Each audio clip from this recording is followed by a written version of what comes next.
ہر ملاقات کے بعد بانی پی ٹی آئی کو تفصیل سے آگاہ کیا۔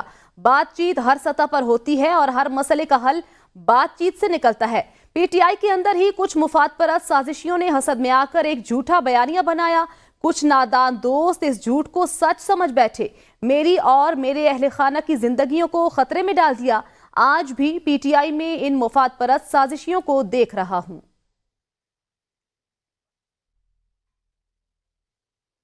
Chairman P T I barrister Gohar نے شہریار آفریدی کو پارٹی کا اثاثہ قرار دے دیا۔ شہریار آفریدی کی تنقید سے متعلق سوال پر بیرسٹر گوہر تو نظر انداز کرنے لگے، تاہم شیر افضل نے معاملے پر کھل کر بات کی۔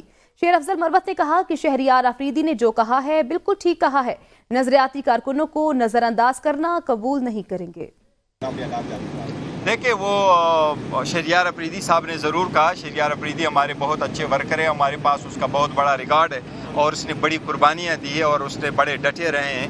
اگر آپ لیڈر ہے ہمارا اور ہمارا ہیرو ہے، اس کے جو الفاظ کہے ہیں، دیکھو ہم کوشش صرف یہ کر رہے ہیں کہ پارٹی کے درمیان اگر آپ نے کوئی بات کرنی ہے تو پارٹی کے پلیٹ فارم پہ کریں، آؤٹ سائڈ کہنے کی ضرورت نہیں ہے۔ میرے پاس کوئی ایسا ثبوت نہیں ہے، نہ کوئی ایسے ہے کہ کون لوگ کوئی ملے ہوئے ہیں۔ ہر پارٹی یا لیڈران صاحبان ایک دوسرے کو کہتے رہتے ہیں، تو یہ ایک روٹین ہے، لیکن میرے دل میں اور ہمارے سب کے دلوں میں شہریار آفریدی صاحب کے لیے بہت بڑی جگہ ہے۔ لیکن شہریار آفریدی صاحب نے جو بات کی ہے، جس کینڈیڈیٹ کے لیے آواز اٹھائی ہے، وہ ہم ہر بار میں تائید کرتا ہوں، اس نے درست بات کی ہے۔ ورکرز کو سینٹ کے الیکشن میں جو ہے جنہوں نے قربانیاں دی ہیں اور خرم ذیشان کے لیے انہوں نے آواز اٹھائی ہے، خرم ذیشان کا نام ڈراپ کیا جانا یہ خان کے فیصلے کی توہین ہے۔ پی پی رہنما خورشید شاہ کی ڈپٹی کمشنر آفس سکھر میں میڈیا سے گفتگو کرتے ہوئے کہنا تھا کہ نواز شریف کے ساتھ جو ہوا گھر کا معاملہ ہے، میں اس میں کچھ نہیں کہوں گا۔ انہوں نے کہا کہ اپوزیشن کو مار دھار سوٹ کرتی ہے، پارلیمنٹ میں شور کرنے سے کچھ نہیں ہوتا، پارلیمنٹ میں شور ہوتا ہے تو ہم انجوائے کرتے ہیں، جلسے جلوسوں سے حکومتیں نہیں جاتی۔ آئین اور قانون کے تحت اپوزیشن پارلیمنٹ میں کردار ادا کرے تو حکومت کے لیے پریشانیاں پیدا ہو سکتی ہیں۔ بانی پی ٹی آئی کی حکومت احتجاج سے نہیں گئی، پارلیمنٹ نے حکومت کا خاتمہ کیا۔ آئی ایم ایف کے ساتھ معاملات طے ہو بھی گئے تو وہ سب مصنوعی ہوگا۔ سینئر صوبائی وزیر پنجاب مریم اورنگزیب نے کہا ہے پی ٹی آئی نے پنجاب میں ترقی کو روکے رکھا، مریم نواز کی قیادت میں پنجاب ترقی کر رہا ہے۔ ملک کے دیوالیہ سے بچانے کے بعد اور آئی ایم ایف پروگرام ہونے کی وجہ سے مہنگائی ہوئی۔ وزیر اعظم شہباز شریف مہنگائی کو روکنے کے لیے دن رات کام کر رہے ہیں۔ دیکھیں، وزیر اعظم شہباز شریف صاحب نے آتے ہی جو سب سے زیادہ میٹنگز کی ہیں وہ مہنگائی پہ قابو پانے کی ہیں۔ بہرحال ملک کو دیوالیہ بچانے کے بعد آئی ایم ایف کے پروگرام کی وجہ سے مہنگائی ہوئی اور ہے۔ یہ زیرو ٹالرنس ہے لا اینڈ آرڈر کے اوپر، ڈرگز کے اوپر جو اس وقت سچویشن چل رہی ہے، کرپشن کے اوپر وزیر اعلیٰ پنجاب کا ایک بہت بڑا پروگرام آ رہا ہے کہ جو محکموں کے اندر جہاں لوگ جائیں این او سی بنوانے تو پہلے اس مافیا سے نمٹنا پڑتا ہے، اس کے بعد دوسرا کام شروع ہوتا ہے۔ بیرسٹر سیف علی خان نے کہا ہے مریم نواز فوٹو شوٹس کے بجائے صوبے اور عوام پر توجہ دیں۔ وزیر اعلیٰ خیبر پختونخوا علی امین گنڈاپور نے 10,000 نہیں 10 لاکھ مستحق خاندانوں کو رمضان پیکج دیا ہے۔ بیرسٹر سیف علی خان نے کہا 1,15,000 خاندانوں کو عید پیکج بھی دیا جا رہا ہے، 2,050 شہداء خاندانوں کو بھی عید پیکج دیا جا رہا ہے۔ کے پی حکومت کے بارے میں بیان دینے سے پہلے عظمہ بخاری اعداد و شمار درست کریں۔ علی امین گنڈاپور عوامی وزیر اعلیٰ ہیں اور ہمیشہ عوامی فلاح کے لیے اقدامات کرتے ہیں۔ پنجاب کے ہسپتالوں میں ادویات نہیں اور محترمہ اپنے لیے ہیلی کاپٹر خرید رہی ہیں۔ مریم اور ان کا ٹولہ کے پی فوبیا کا شکار ہے۔ بانی پی ٹی آئی کو جیل میں میسر سہولیات سے متعلق لاہور ہائی کورٹ میں جمع کرائی گئی رپورٹ سامنے آ گئی۔ رپورٹ کے مطابق بانی پی ٹی آئی کو 7 سیلز پر مشتمل سیکیورٹی وارڈ میں رکھا گیا ہے، جس میں سے 2 سیل بانی پی ٹی آئی کے زیر استعمال ہیں، باقی 5 سیل سیکیورٹی کی وجوہات کی بنا پر بند رکھے گئے ہیں۔